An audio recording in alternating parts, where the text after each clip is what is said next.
the period, and those points, they add up. And so, so you definitely want to really compare that. So go to the next one. Eddie? Yes? What experience did you have from any of your teachers, like when you underline the hyperlink? Did you ever get in? Well, I never did, because a lot of times, and I'll start with MLA, because that was the first experience that I had doing that. A lot of times when you type that link, it automatically wants to kind of default and turn into the blue link and all that stuff. They will mark points off for that if you do that. Yes, and so, and they can tell. They can always tell when you print it off. Yeah. Now, I had a really great professor, Kelly McBride, who's one of my first English instructors, and she told us all the little shortcuts before we even got there. What we're going to encounter. So that's what saved me. It was her. Now, others have suffered as a result because some professors don't tell you all this little stuff, beforehand.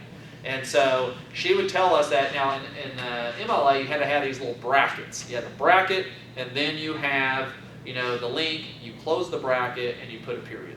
And so, but when you do that sometimes and you space, it turns into blue and it gets rid of the brackets. So a lot of times I just had to hit backspace and then it fixed that, correct that problem. And so you don't want, if it shows a link, you did it wrong. So you don't want it doing that. Normally, if it does that, all you have to do is the moment that it turns into that blue link or whatever, backspace, and then it corrects it. And so most of the time with ADA, you're not going to be using those little bracket deals, so you're not even going to have to worry about that part. It's just it can turn into that blue or whatever link. So just backspace one time, it corrects it. And so, but yeah, students do that a lot. I got lucky because the professor I had was just on top of it. I mean, she really, as we went, she would tell us, okay, when you are home, you're probably going to do this, and this is what's most likely going to happen. This is how you correct it if this happens. And so she was very, proactive, and that, I think, made the difference. And maybe that's one of the reasons why I started to understand it a little bit more early on, because she did it the right way by showing me. And so, and in class, a lot of times she would actually get, put it in a Word document, show us an example, and she would do it herself in front of us and actually show us how to do it. She also has her own webpage, which we're going to talk about later on. I'm going to tell you about her webpage as well, which is really good. Now, she doesn't focus on APA, because she teaches Comp 1, Comp 2, some of the literature classes, so they're going to use MLA. But she has a lot of good resources on there. So if you ever have to write a paper in MLA, you can still go back and look at her website, which is really good.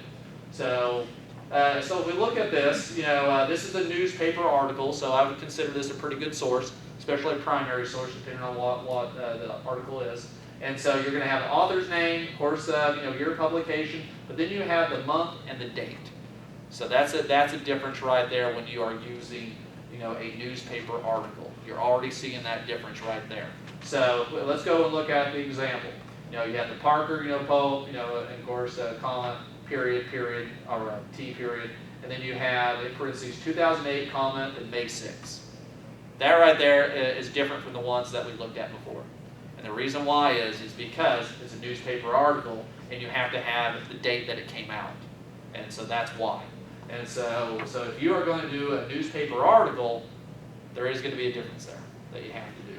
And then, of course, you have your title, and then, it's the New York Times, so that's the publication, and it was retrieved from, and then the web link, where it came from. Obviously, it came from a blog from the New York Times.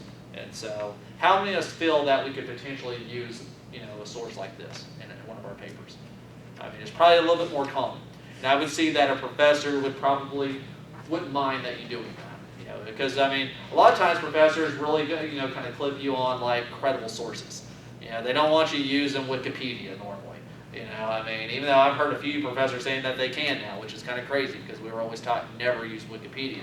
Now that does it because they say it's not credible. Because even though there's information on there, and maybe some of it is right, they argue that it's easy to go in there and change things, and so it's not necessarily credible if it can be changed.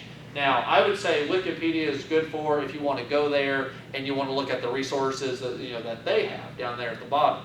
They cite all their sources that they use, and so I would say go to those sources. So, it doesn't mean that you can't learn from Wikipedia, but if you're actually going to quote something, look at the sources where they're getting it from, and then go find those. That's probably the better route to take. So if you ever write a paper, and how many of us have ever wrote a paper, and for the first time we actually used Wikipedia? I can tell you I did it. I did it one time. And it was early on, and Kelly McBride kindly reminded me not to use that.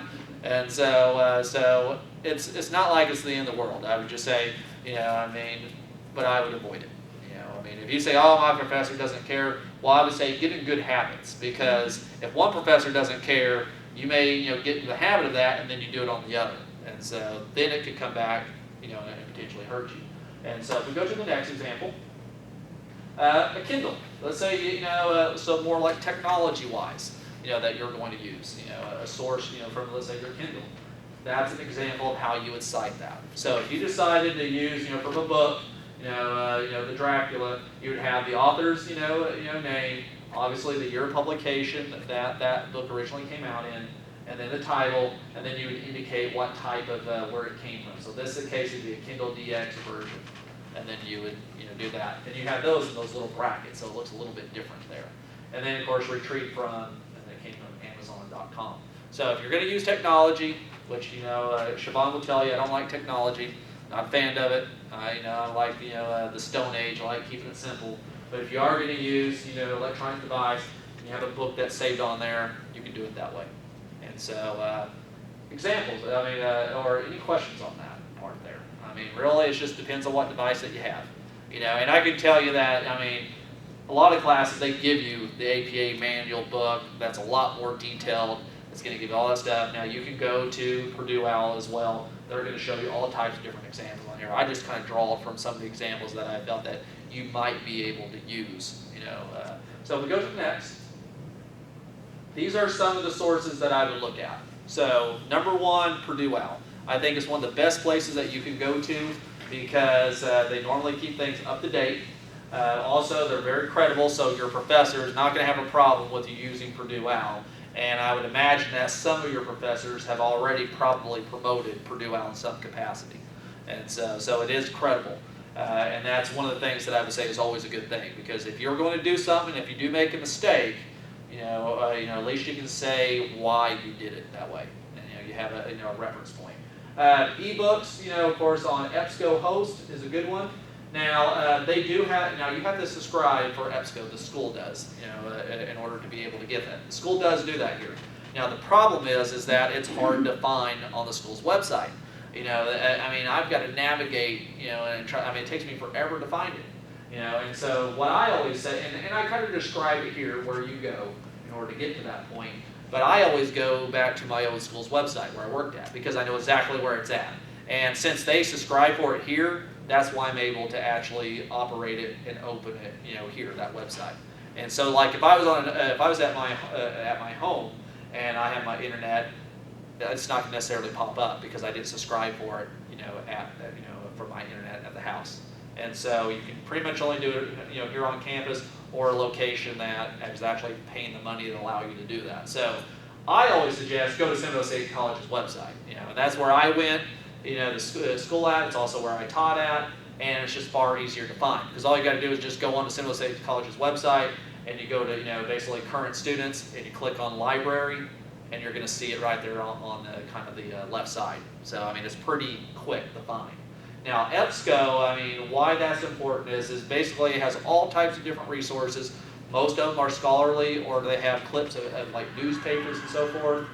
And when you little crazy little noise there going on. So,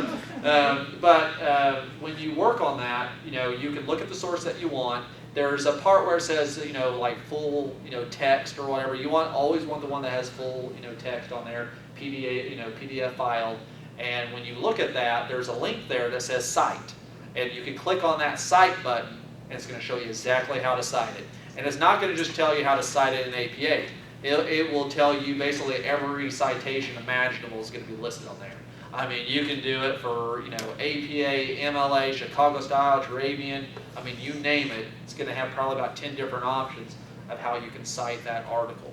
And so if you're not sure about that, what I would say is you can always stop by my office, and I will show you where to go, how to find it. It won't take too long, to show you doing that. And then, of course, Kelly McBride's website I think is good. It's also on Seminole State College's website. You just have to look under faculty, find her name, and it'll have her email link, but then right below it, it has her webpage link. she creates web pages, extra for to make additional money. So she's really good at that. And so she has her own web page. She's had it for years. And she has all her resources about how to write papers, how to brainstorm, how to do MLA. I mean, she's got so many different things on there that you just have to look under her course link. So she'll have like Comp 1, Comp 2. You just have to click on those and it'll show you those resources. CitationMachine.net is another example. If you want it basically for them to help you create the works cited page. You type in your information and then it basically plugs it in and it formats it for you. Now the only issue that I have with CitationMachine.net is sometimes it messes up on occasion. It will help you format it, but sometimes it'll leave a period out, or the spacing slightly off. So you do need to make sure that if you use that you compare it to a source that maybe I've given you or something, because sometimes they're a little off. And I would always suggest never use the citation machine that helps you in the Word documents, Microsoft Word. It's wrong. It's always wrong. I mean, I can't tell you how many times I've seen people use that, and it's wrong. The spacing's off, the formatting's off. Microsoft doesn't do a very good job at doing that, in my opinion, because I've seen students that have done that and they turn it in, they get it all marked up, and they don't understand why, because they just use what was on there, but it's not exactly MLA or APA, and so you have to be careful on that. Questions about this? Get some questions. Go to the next slide. Should be good. So what do we talk about? Obviously the basics of APA. I don't expect you to master APA after this workshop, but what I will say is that you have some resources that you could potentially use. And if you're working on a paper and you're not sure, you can always ask your professor. You can always stop by my office. I'm more than happy to look at any source that you have if you want kind of that second opinion on there. And so if I'm not sure, I'll tell you I'm not sure. And then of course we looked at the various ways for in-text. Try to use different examples. Don't use the same thing over and over and over. Show them how much you know, by using those different examples. And then of course, we looked at the different ways that you could cite internet sources and find those resources. I'm constantly looking for different sources. There's a lot out there. So if you have a chance, fill out the evaluation form, and then that's all we have unless you have questions.